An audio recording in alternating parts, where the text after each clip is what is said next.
Hello, everyone. This is R Salt. I am your host, Rus R Russell.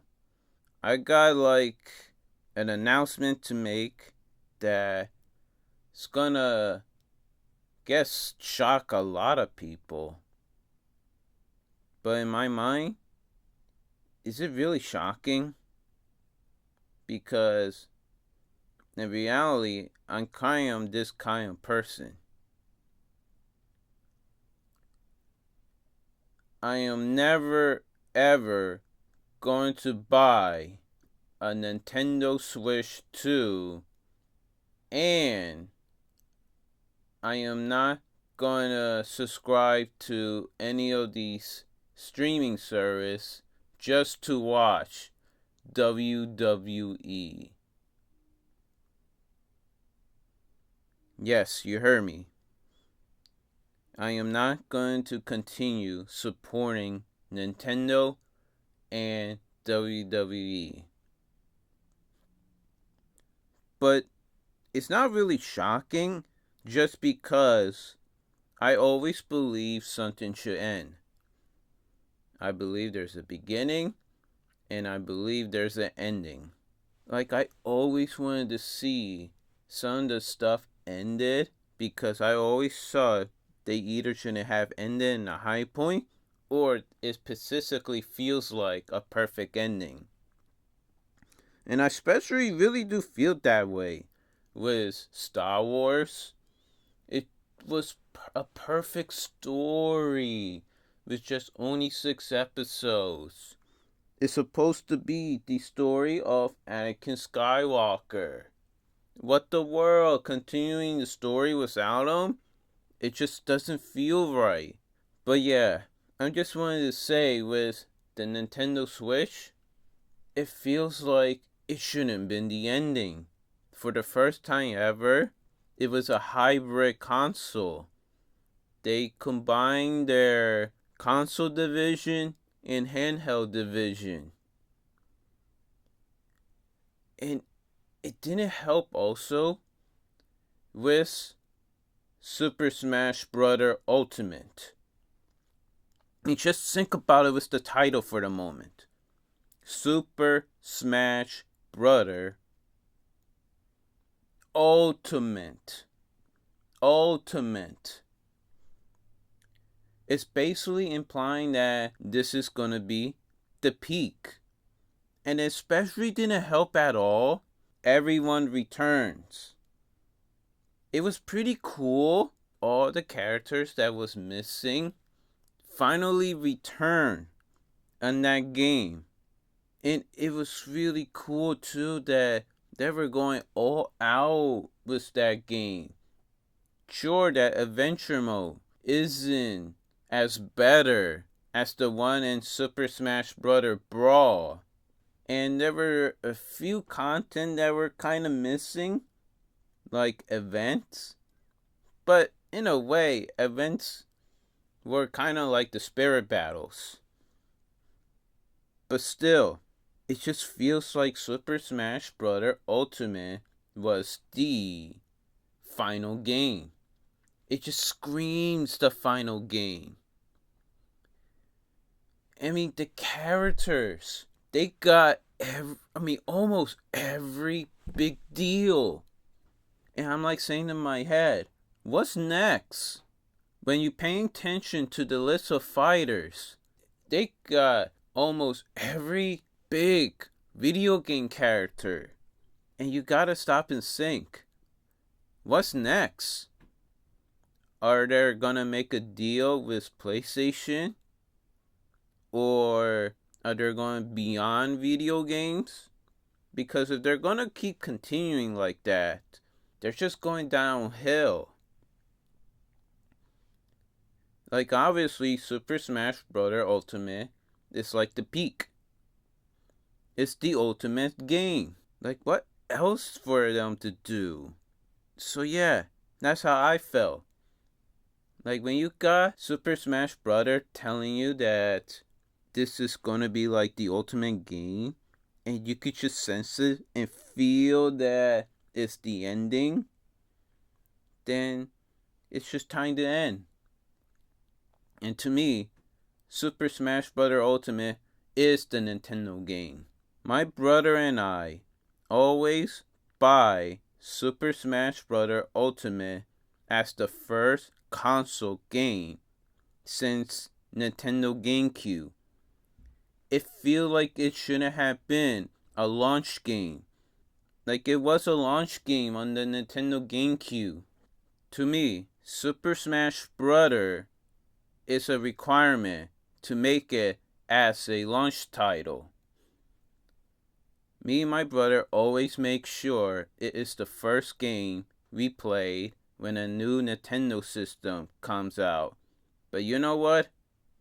If I don't feel like wanting to get Super Smash Bros. The next game, then I'm not gonna get myself a new Nintendo system. It's the end. It should have been the perfect ending. But in reality, it's a business. It's not gonna end. They have to continue in order to survive. So realistically, Nintendo system isn't gonna go anywhere. But as a long-time video game player, I'm gonna end it with Nintendo Switch. But yeah, there is something else. Because not only Super Smash Bros. Ultimate makes it feels like a requirement for a Nintendo system, but also Mario Kart.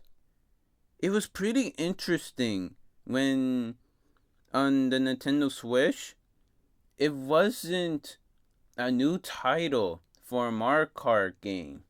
Like many people will honestly think it's gonna be Mario Kart 9, but we had to be realistic on that title first and foremost. You simple-minded freaks. Just as Jeremy from The Quartering and Jeremy from Geeks Plus Gamers.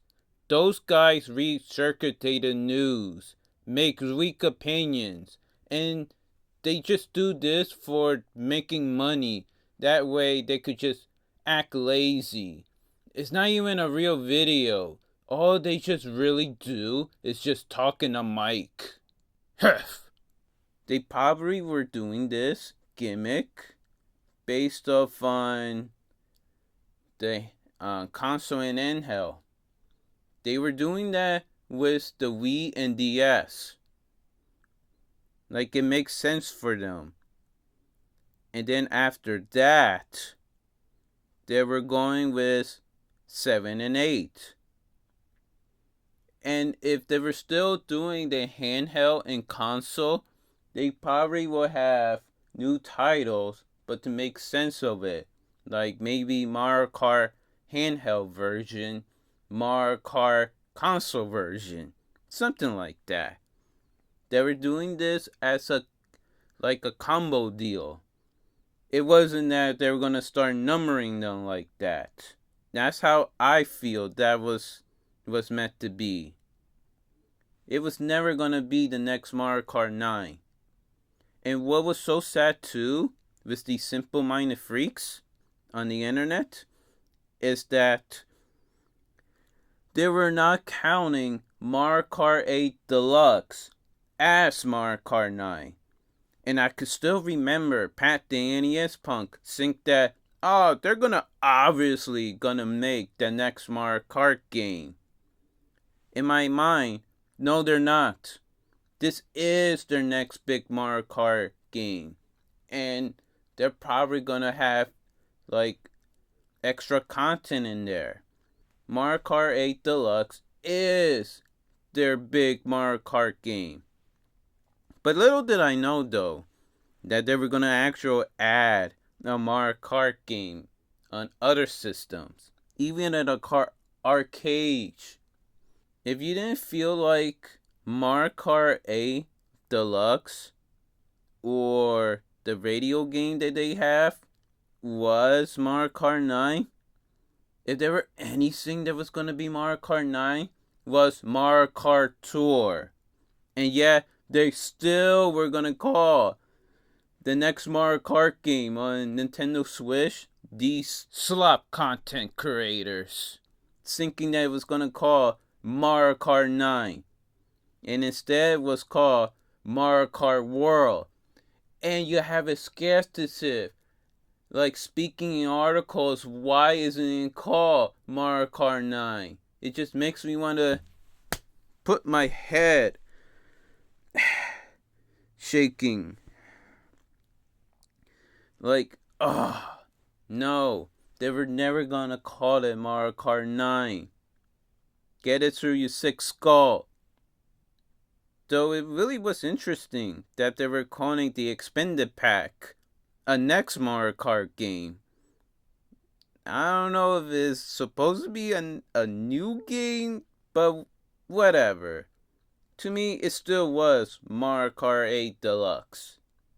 But remember that Mario Kart 8 Deluxe is Mario Kart 9. But yeah, it feels like Mario Kart 8 Deluxe was the peak of Mario Kart. Even so, Mario Kart Double Dash was a really good game, but Mario Kart 8 Deluxe feels like the peak. And it just feels like doesn't feel right. And to me too, that the moment that they did that, just expand a existing Mario Kart game, it just wouldn't feel right. That on the next console, it's gonna feel like a whole new game, and it's not gonna be the way it is. It's just gonna feel weird. Hence, it's just not gonna feel right.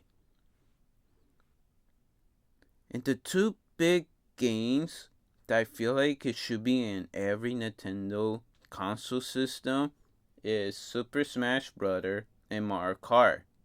And if it feels like they're not there, why should I buy it?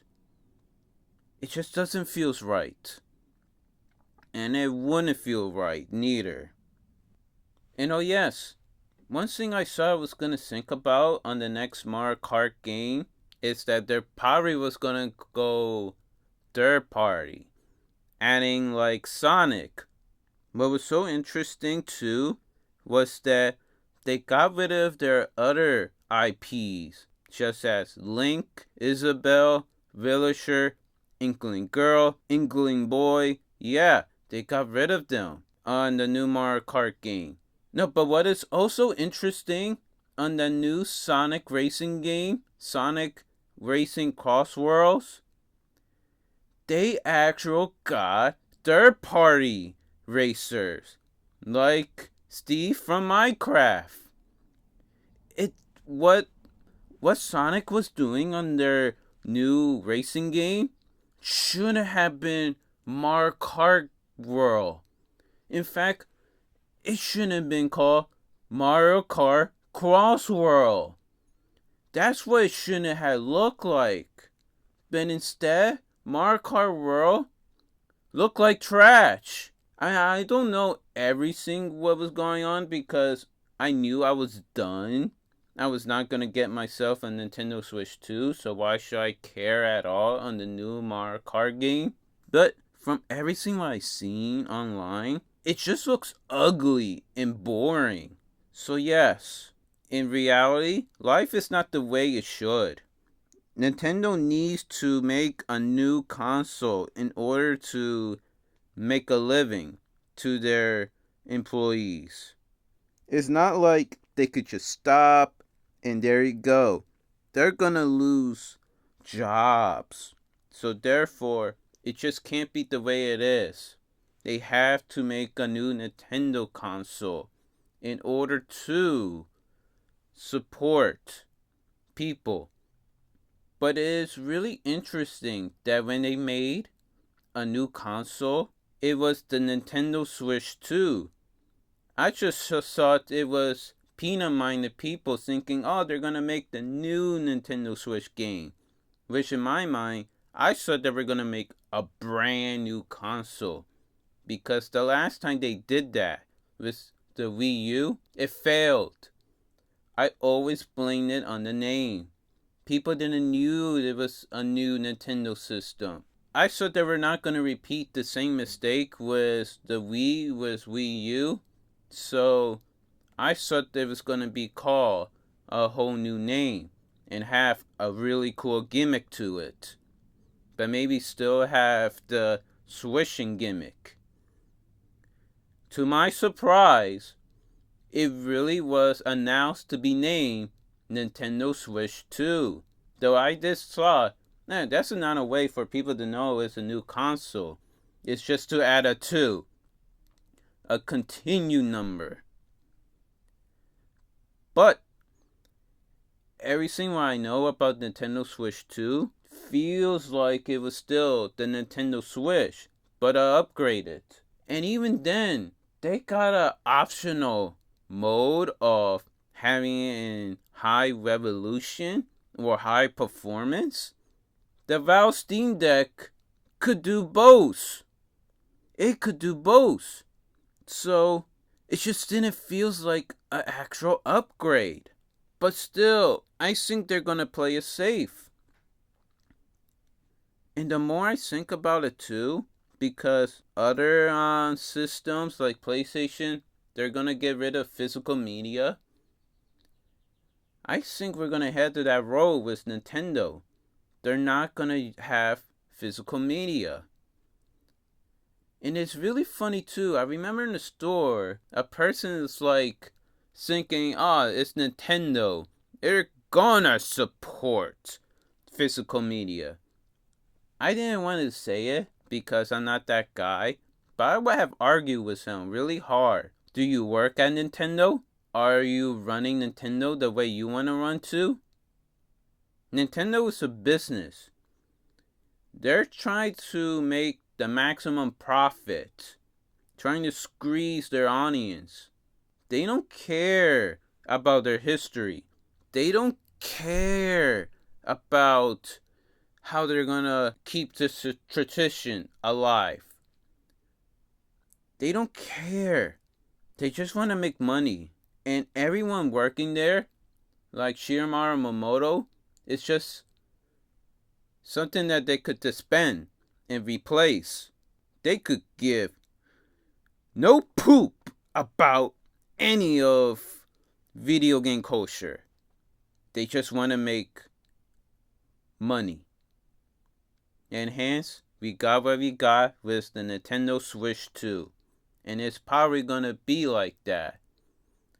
And I wouldn't be surprised on their last console. It's just gonna be like Nintendo Switch. And they're just gonna keep upgrading it.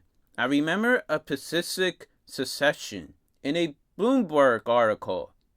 Tawan Tron of investment manager 10 West Advisor has suggested that Nintendo can make the Nintendo Switch console in a vastly different way than its previous consoles, which is by releasing new and improved iteration of the Nintendo Switch every few years, instead of completely throwing out the concept of just introducing a completely different console, just like the Apple iPhone. Even Ryan O'Connor, portfolio manager of Kansas City-based investment firm Crossroad Capital, likewise doubted that the Switch was merely Nintendo's latest hardware cycle, and he was stating that it had the potential to be Nintendo perpetual platform. And he quoted this: "The $1 million question here is, Nintendo the hit-driven cycle that defined its history pre-2017? Unquote. Nintendo will stick to the Nintendo Switch and release better model. They had the Nintendo Switch Lite, the Nintendo Switch Pro. In reality, that really is Nintendo Switch 2. And they're gonna continue like that. Similar to the Apple iPhone. They are playing it safe. And it is sad that they were pricing it extremely high on the release of the Nintendo Switch 2 and its games. And it just didn't feel like it was justified because it is the still same gimmick. Hardware tends to lose its value because other technology is going to be upgraded, hence making it feeling inferior. So pricing it really high doesn't feel right. But I shouldn't have known that they were money hungry with the Nintendo Switch Online Plus Expanded Pack Backlash back in 2021. The Nintendo Switch Online Plus Expanded Pack faced a significant backlash at its launch in October 2021 due to its high price relatively to the offering included. Many players felt that the cost, which is more than double the base Nintendo Switch Online service, was unjustified, a sentiment covered by sites just as Nintendo Soup. Like the main complaint centered on price, limited games library, and the quality of the emulated games.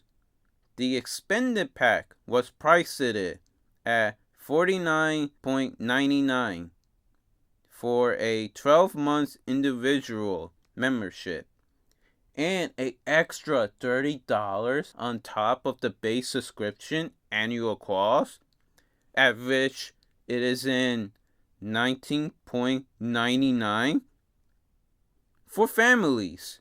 The plan was $79.99, a $45 increase over the standard family plan. That is less than $5 per user if 8 people were to sign up. In a way, kind of feel like a deal.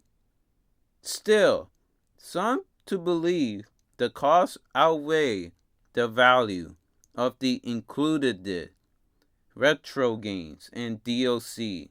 I could still remember when the news broke during a Nintendo Direct.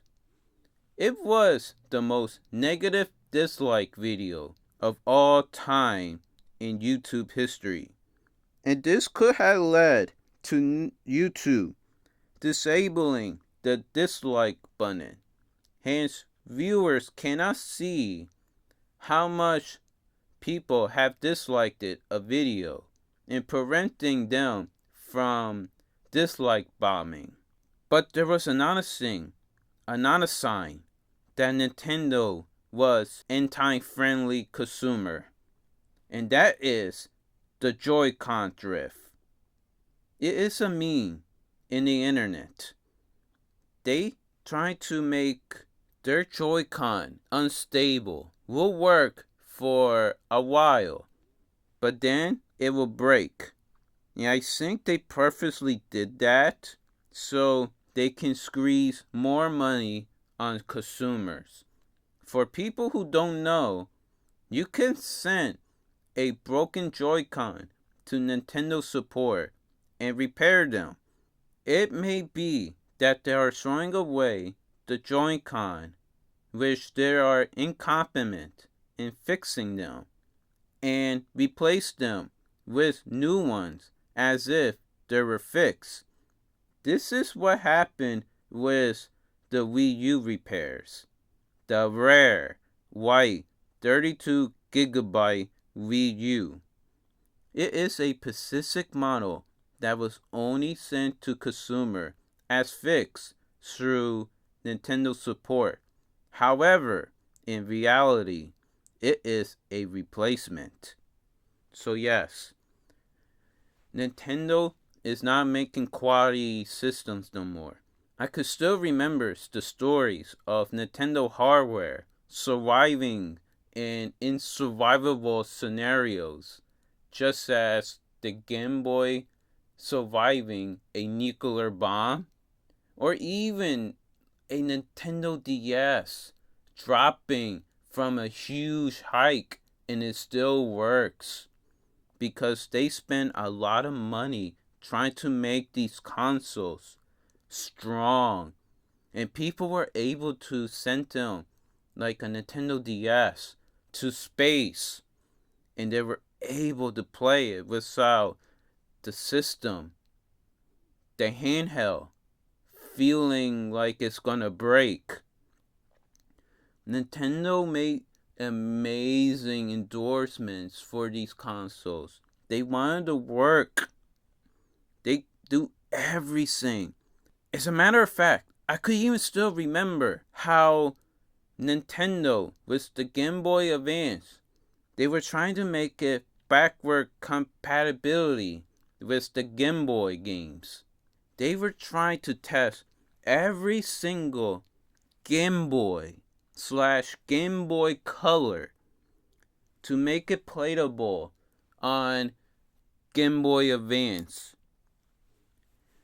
And there are stories that the Nintendo Switch games, even games that were published by Limited Run Games, will not run on Nintendo Switch 2.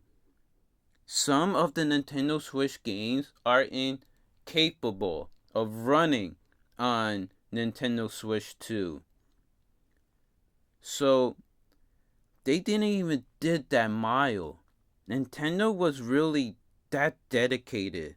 But I shouldn't have known too that it's not just Nintendo being lazy. But let's go to Pokemon. It's that Pokemon had doing a terrible job. And I could go on forever on the list of everything Game Freak shouldn't have done. But the one I want to specifically talk about is Pokemon Home. And specifically the price. Like Pokemon Bank was really awesome, where you could transform and then store Pokemon. Really good. But Pokemon Home just doesn't feel like the next sequel to Pokemon Bank, but rather just a tool just to satisfy consumers. And the price doesn't justify it. And that's where a backlash began with Pokemon Home.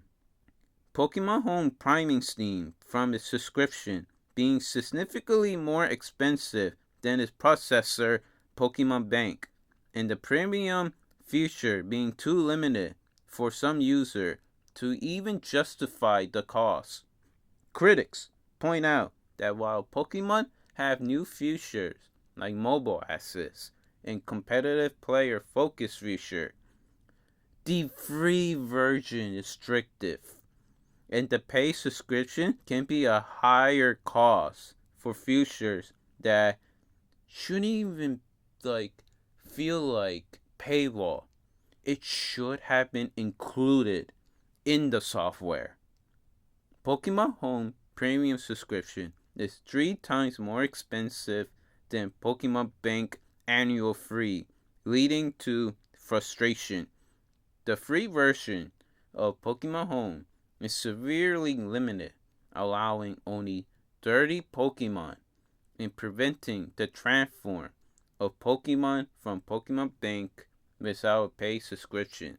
And to note this, they expect consumers to pay the Nintendo Switch online service and Pokemon Bank and Pokemon Home all at the same time at one point.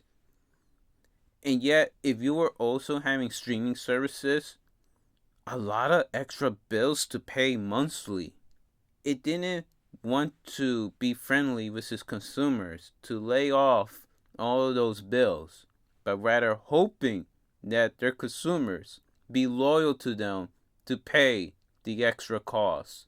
Feels pretty evil in my mind.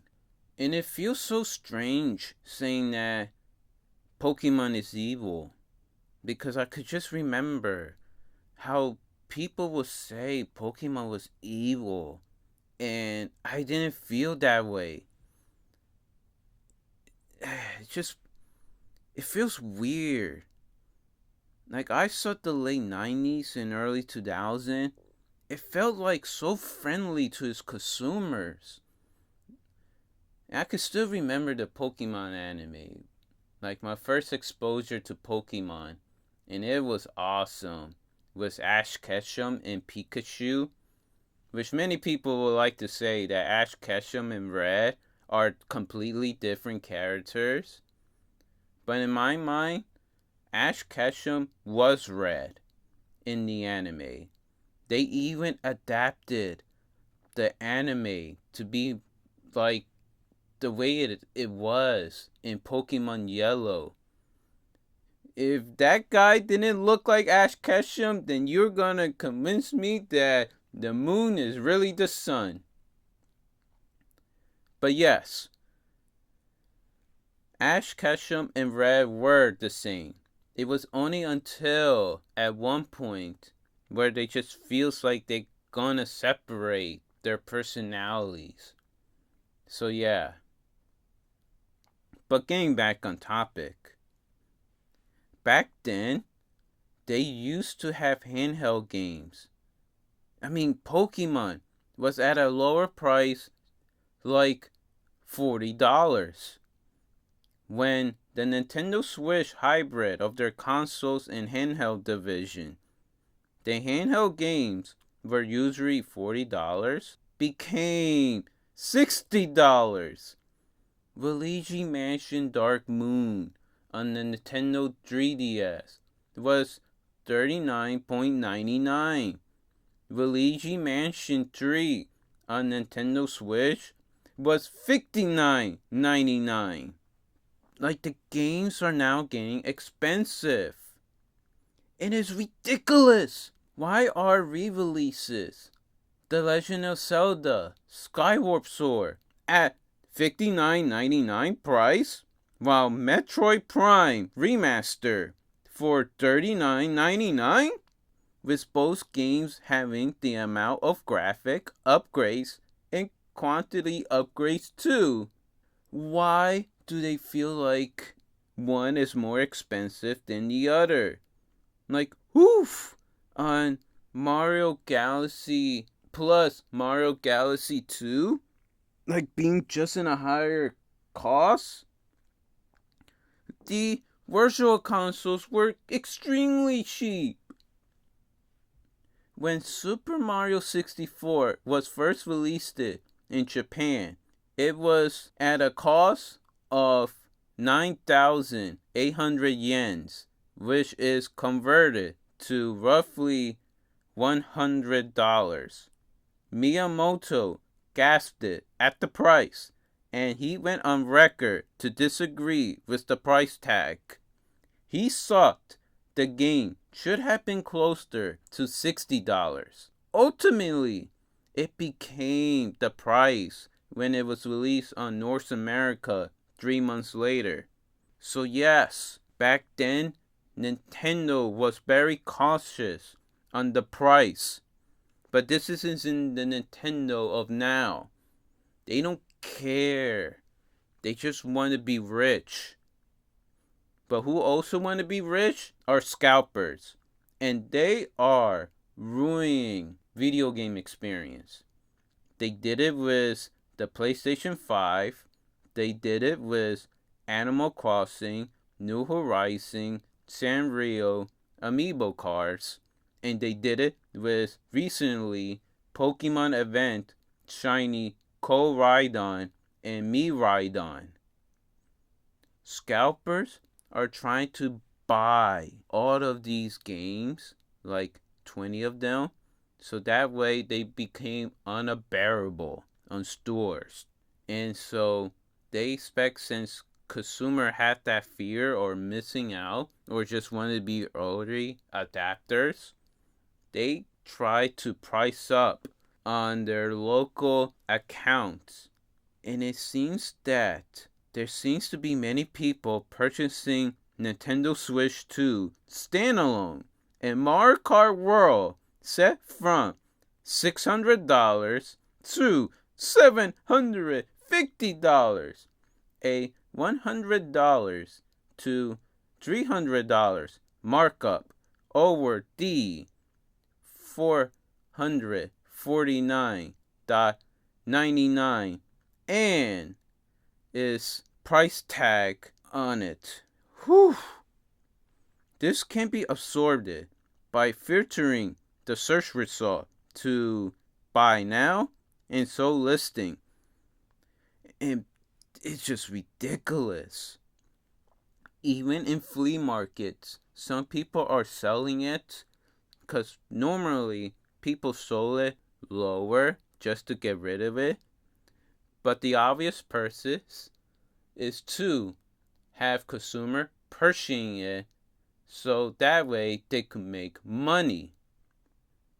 It is ridiculous. As a matter of fact, scalpers are just kind of in a way encouraged because limited run games, when they do the only limited of 2 to purchase a game, the real reason is so to encourage scalpers to resell their games at a higher price. So video game companies are encouraging scalpers. As of May 14, 2025, dozens of Nintendo Switch 2 GameCube controllers were sold for $140 through $160 on eBay, almost 2.5 times the original $64.99 price. And the backlash over the Nintendo Switch 2 pricing stemmed from its higher than expected launch price of $449.99 and the $79.99 cost of some new games, most notably Mario Kart World. Quit it. Sound like I said quit it. Critics argue that this is, quote, nickeling and diming, unquote, and sets a new, higher perceivement for video game costs. Some upgrades for existing Switch games require a pay upgrade fee, just as $20 for Super Mario Party Trampoline. The Welcome Tour, a tutorial system for the console, is also a paid feature, which was the world. Why? Even former Nintendo of America president Reggie Fils-Aimé had shared his thoughts on Nintendo Switch 2 Welcome Tour, which many fans have thought should have been a pack-in title instead of a separate digital purchase for $9.99. Rant on Video Game Retro Store on using eBay to determine price on classic games. Because I wanted to say this. Why are video game store owners have to use eBay to see what should they sell their system? They're selling the Nintendo Switch 2 based on what they're seeing other people are selling. It doesn't feel right.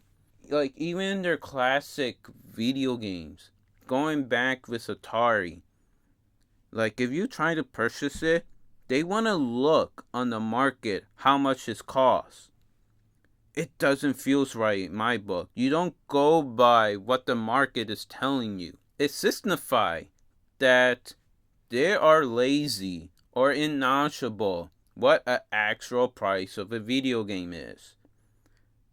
If a game is rare and high demanding, it should cost high. Seems logical. Or that it was once a limited edition and seems that consumers really want to get their hands on it. Store owners that are trying to sell their video games are not truly video game fans if they feel like they had to research how much should they sell their games.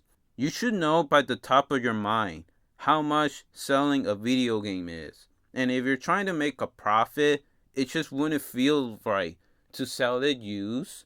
And that what if the used video game is not as good as buying it new? Which tends to be the logic that it is worn up, so it may not run like a brand new system. And it feels right if it was sealed, but these consoles are not sealed, so it shouldn't be justified selling it at a high price. But it's not only that they're selling at high price on older systems, they're trying to high price existing systems. They try to use eBay to determine their pricing tag. And it should be a huge no-no. And you should know by your heart how much you should sell your games. So the next time when I see a video game owner doing that, I am not going to visit that retro store again because it tells me that they're knowledgeable on their video game history. Prices are increasing in an insane inflation, tariff, war, low resource, and scalper markets. What have the world have become? I was taught that the world was a great place, but every time I look at the news, all I see is bad news. And it breaks my heart to the point that I don't even watch the news no more. Nothing's improving, and it seems like society is gonna crumble, that the bubble is gonna burst. People in this world, overall, just doesn't seem to know how to handle it. But also, fans, just as OJ from Player Essential, need to be reminded that the animation, sorry for my pronunciation, isn't the same from 20 years ago. It is not the same dedicated executive who cut their salary to save their employees. It is all about making money for the individual on charge like a evil king. For anyone who says, Nintendo for all these years wouldn't do that, Nintendo is not a person. It is a group with different leaders throughout each year, different members. So the Nintendo from the 80s isn't the same from Nintendo in 2020. We gotta be reminded that in every decade, it's gonna be different people in charge. People who wants to control it.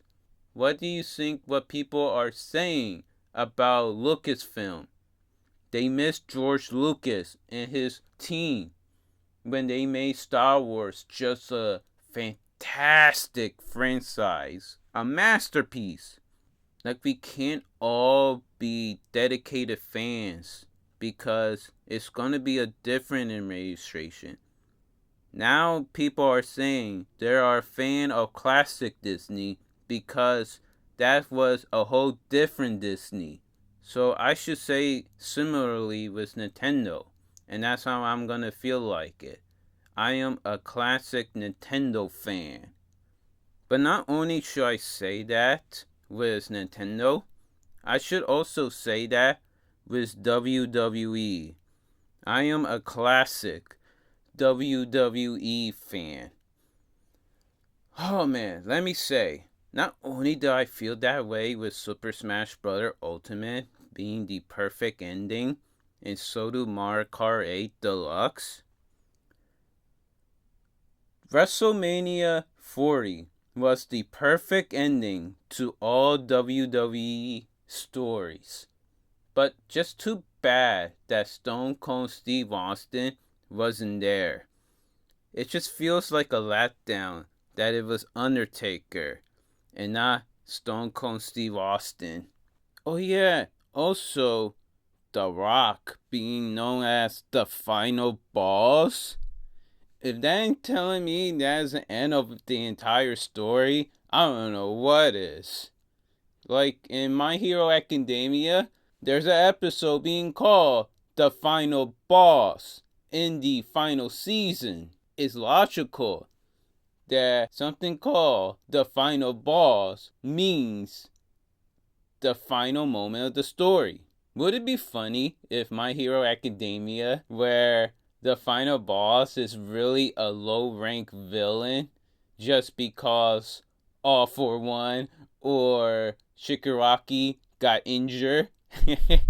Oh, that's wrestling logic for you.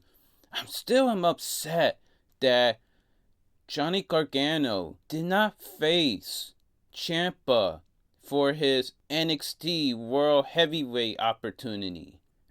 like he Ciampa was the final boss, but he got injured. So instead we have Johnny Gargano versus Adam Cole. And in my mind it just wasn't the same. You just ruined the story. A perfect story. But whatever. It was interesting that it claimed to be the beginning of the Triple H era, but in reality, it was really more of the end since Vince McMahon was gone. Besides, if you want to know how much WWE care about its history and how much they want to delete their history, take a look at their WWE title reigns. Let's first remember that they used to have titles, tag team titles, the original titles, and the women's championship. It have long history, but when they introduce a secondary title, you want to know whether they pick? They picked the secondary title because it was more moderate to them, but also it fits their style. And I can remember when I saw the WWE Universal Championship.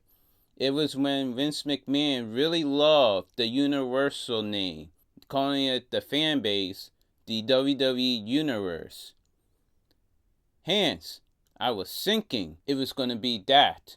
They're going to get rid of the WWE Championship history by replacing it with WWE Universal Championship. And think about this too. They could have brought back World Heavyweight Championship, but instead they just restart the history with WWE World Heavyweight Championship. You just add WWE. What the? They did that with the Cruiserweight too. Couldn't you just revive the history? But you know what? I also want to talk about this because I didn't have the platform to express my opinion, so now I do. Kofi Kingston and Xavier Woods have won the tag team titles. However, I was looking at the history and it said not New Day, but Kofi Kingston and Xavier Woods. This implied to me that they were not counting the group who had won the title, but rather just the individual. And then shortly after, when Kofi Kingston and Xavier Woods have debuted on Raw, WWE official Adam Pearce had them traded the Raw Tag Team Champions, the Street Profits, which makes not Xavier Woods and Kofi Kingston the new Tag Team Champion, but rather the New Day as the new Tag Team Champions. Now, I don't know the official reason as to why that is, but I always had my speculation, which it did happen, was that they were gonna plan to have Big E be at least part of tagging with Kofi Kingston and Xavier Woods. Sure that it was specifically was meant for Kofi Kingston and Xavier Woods, but they had Big E alongside. Hence, the New Day won the tag team titles. And there really was a huge confusion on that. But sadly, these dumb, low-minded, slop content creators who just do minimum research claims that, oh, they're counting it as 2 more reigns. Hence, they even broke the record of the most tag team wins. I just wanted to say that, as this was a great opportunity to express my thought on it. Oh, I really do wish I had a platform to talk about wrestling stuff back then, especially with New Day, just as able to tell who was coming out in the Royal Rumble match. Like, you would know it's Big E because he does the intro. So when I don't hear the intro, I knew it was either Kofi Kingston or Xavier Woods. Or especially when many people thought that Big E was gonna to betray the New Day. I was like in my head, like, why do every tag team need to break up? I remember Solomonster was talking about that too. And he's somebody who I truly respect, who knows his wrestling stuff and does beyond researching. Gotta give props to Solomonster, Wrestling Soup, Don Tony, and Gavin Castle. They're the best. But still, yeah. And I can still remember Pat the ES Punk really just said that Big E was gonna do his eventual heel turn and give opinions that I do not agree. He shouldn't even be talking about wrestling, but I can still remember him. Big E will do his eventual betrayal. But yeah, let me just say this too. WWE do not mind erasing its history. And they were going to get rid of Survivor Series. Tells me a lot how much they only cares about money. And this reminds me of when Funimation and Crunchyroll were about to merge. Many people honestly saw it was going to be Funimation that was going to keep the name because of its history. But what they should really consider, that is a business. They're not going by its history. They're going by the brand name. Like, which brand name could bring the most to its consumer? And at that time, it was Country Road. Funimation was already losing its momentum. People were not just going to watch Funimation like that. They were going to Country Road. So therefore, they rather keep the Country Road name and get rid of the Funimation, despite the fact that Funimation been there for a long time. WWE WrestleMania 42 venue changed from New Orleans to Las Vegas stemmed from broken promises, a deceived, greedy decision, and disorganization that angered its fans and affecting other businesses. Fans and promoters were frustrated because New Orleans had been publicly announced as the host city, and independent companies had already booked the venues in the city.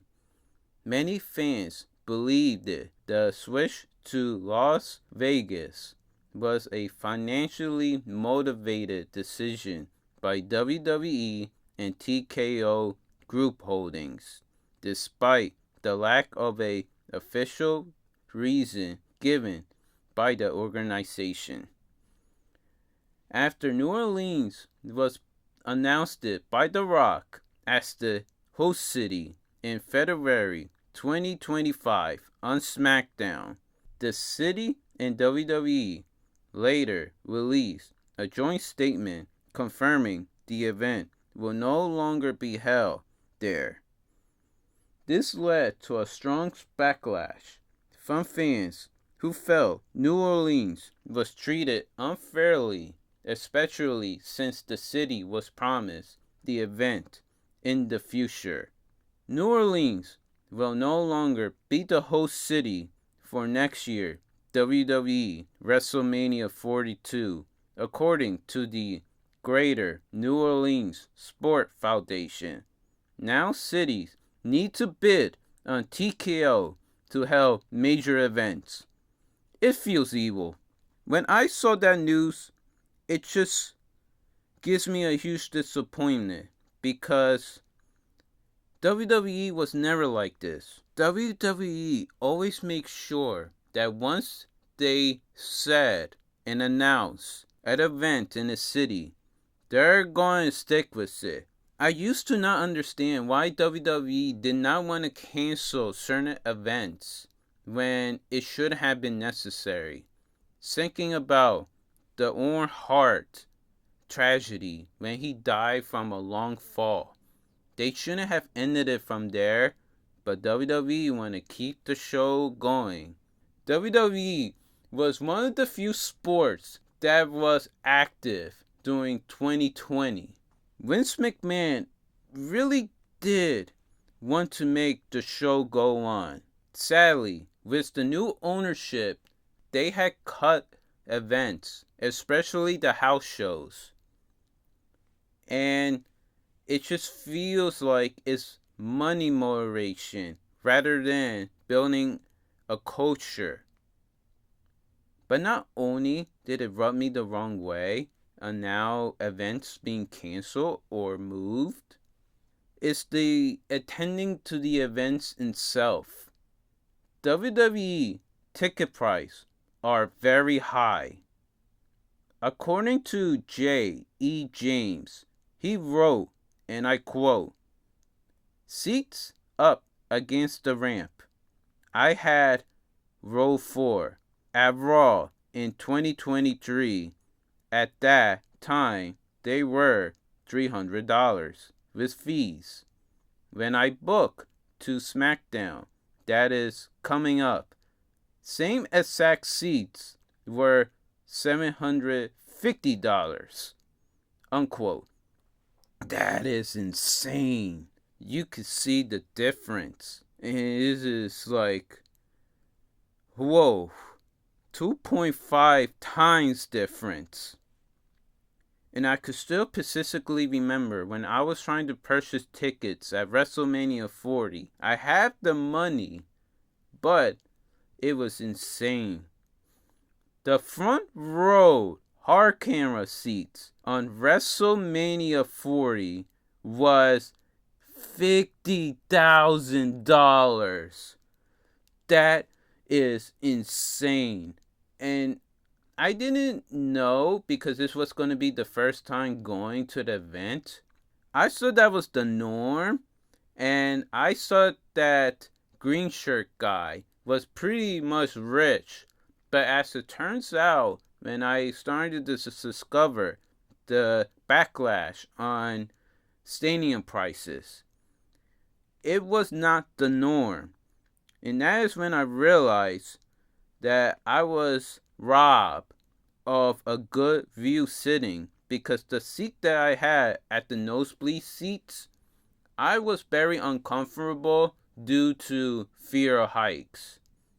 Fans are ranting about WWE ticket prices skyrocketing feeling that the shows are no longer affordable for families and are being priced for a, quote, higher roller market rather than long-term fans.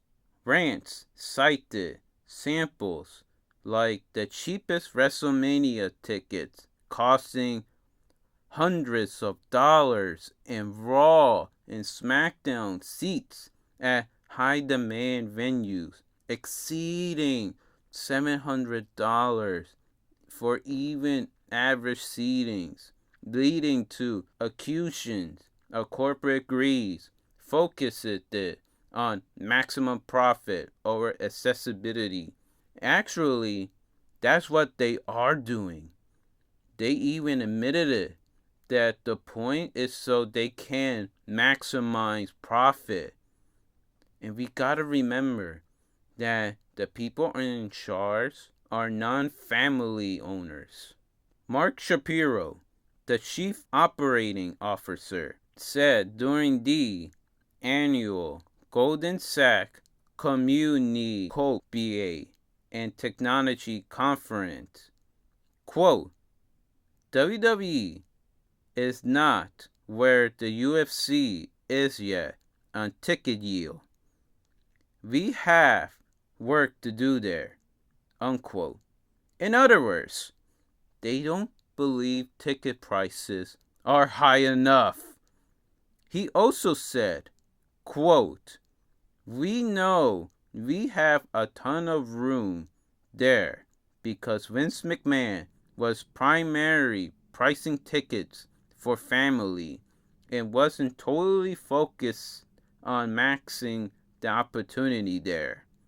Now that we have seen what we can do with UFC, we are replicating that in terms of ticket yield and holding back and advanced sales when it comes to the WWE side. And it is working out really well, unquote. Basically, Vince measured ticket prices for family, and it is no longer a family business. When you listen to TKO executive, they take their audience for granted. They really do. Compared to the new owners of WWE, Vince McMahon wasn't ruthless. I always thought he should have retired on WrestleMania 30. After 2014, it feels Vince was out of touch. He could have saved his legacy, but he did evil things that led him to leave the company. There are great stories about Vince McMahon interaction, especially fans meeting him, and Vince gave away free tickets to WWE shows. According to Eric Bischoff, he witnessed it, Vince McMahon interaction with Vince's mother on the phone, and it was very touching, a touching moment.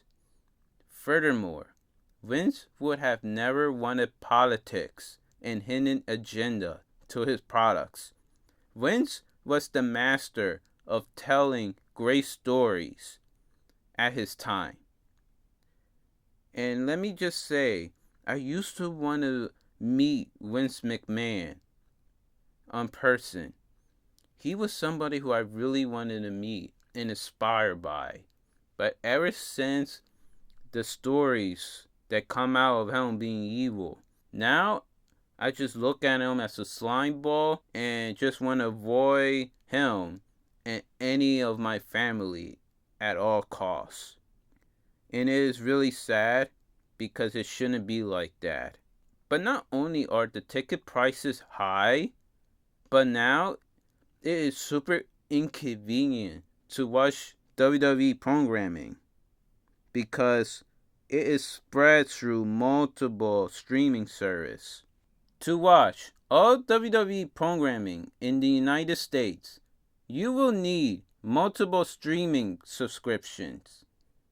The requirement and prices are based on the recording of this broadcast. In order to watch Raw, you need Netflix for $7.99 with ads. It is $17.99 without ads. In order to watch NXT, you need CW, which is free. However, video on demand, you need the CW app.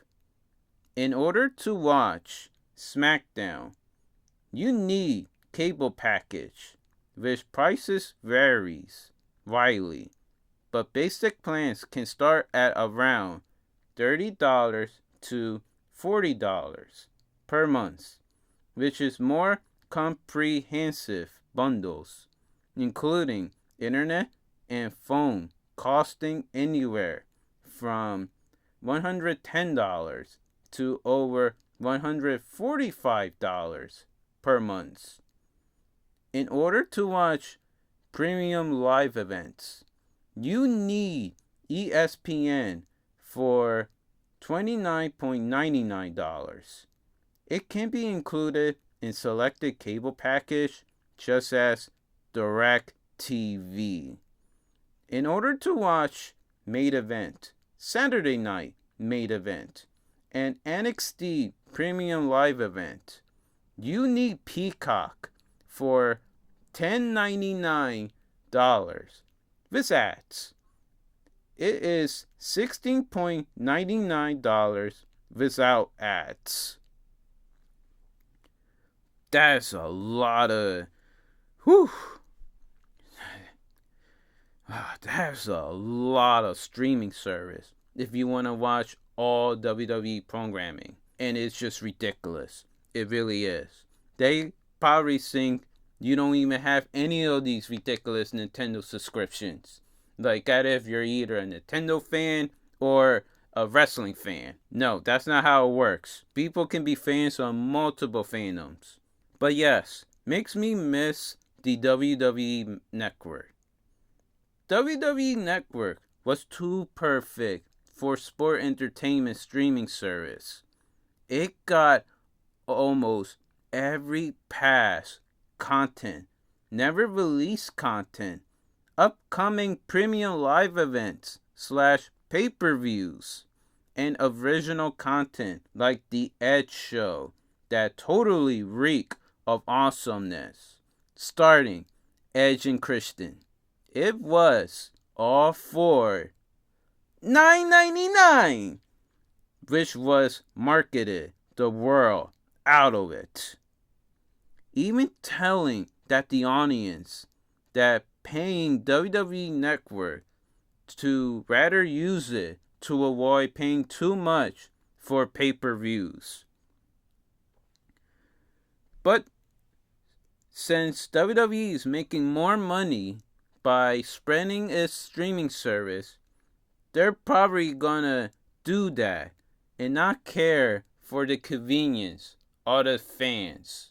Seems pretty strange at the same time, because didn't they study business and that you want to make long-term investments? Everything is really short-term, just so they can maximize profit at the moment. To TKO Holdings, they got guaranteed money coming out now more than ever before. They are not stopping the overwhelming expensive, but it just feels unsatisfied at the same time with streaming service, because these are temporary. It's not like having physical home media and you could watch it forever. WWE stopped producing physical home media as of 2023, which ending physical releases after the Survivor Series and Crown Jewel 2023 events. The company is shifting focus to its digital streaming options. Hence, a fan cannot rewatch their favorite premium live events / pay-per-view and match forever and free. As the recording of the video, fans must rely on paying streaming service to watch future content. That is sad. But hence why people are now buying unofficial WWE home releases. Just like me, I want to get these unofficial releases to watch my favorite premium live events / pay-per-views and matches as much as I want without paying a month's subscription that probably want to use it for one moment. Doesn't feel right.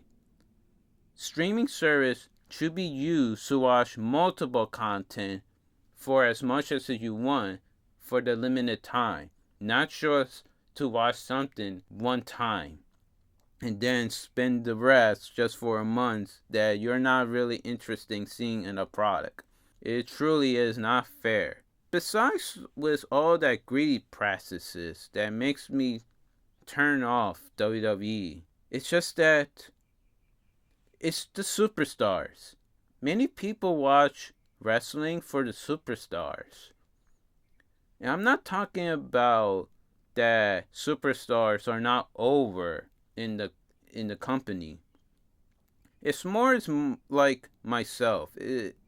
When I was younger, all the superstars were older than me.